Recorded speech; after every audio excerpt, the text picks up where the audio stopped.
ایک مصری عالم کا کہنا تھا کہ ایک عورت کے علاوہ مجھے زندگی میں کسی نے لاجواب نہیں کیا، جس کے ہاتھ میں ایک تھال تھا جس کو اس نے اپنے کپڑے سے ڈھانپا ہوا تھا۔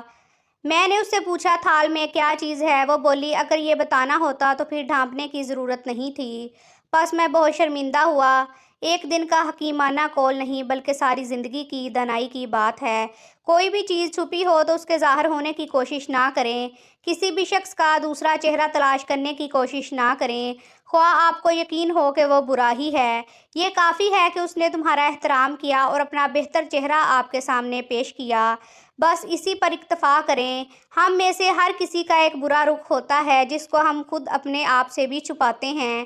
اللہ تعالیٰ دنیا و آخرت میں ہماری پردہ پوشی فرمائے، ورنہ جتنے ہم گناہ کرتے ہیں اگر ہمیں ایک دوسرے کا پتہ چل جائے تو ہم ایک دوسرے کو کفن دفن بھی نہ کریں۔ جتنے گناہ ہم کرتے ہیں اس سے 1000 گنا زیادہ کریم ہمارا رب ہے جو ان پر پردے فرماتا ہے۔ کسی کا عیب اگر آپ کو معلوم کیوں نہ ہو تو بھی بات نہ کریں۔ آگے کہیں آپ کی وجہ سے اسے شرمندگی ہوئی تو کل قیامت کے دن اللہ آپ سے پوچھے گا میں اپنے بندے کی پردہ پوشی کی، تم نے کیوں فاش کیا؟ ویڈیو پسند آئے تو اسے لائک کریں۔ شکریہ۔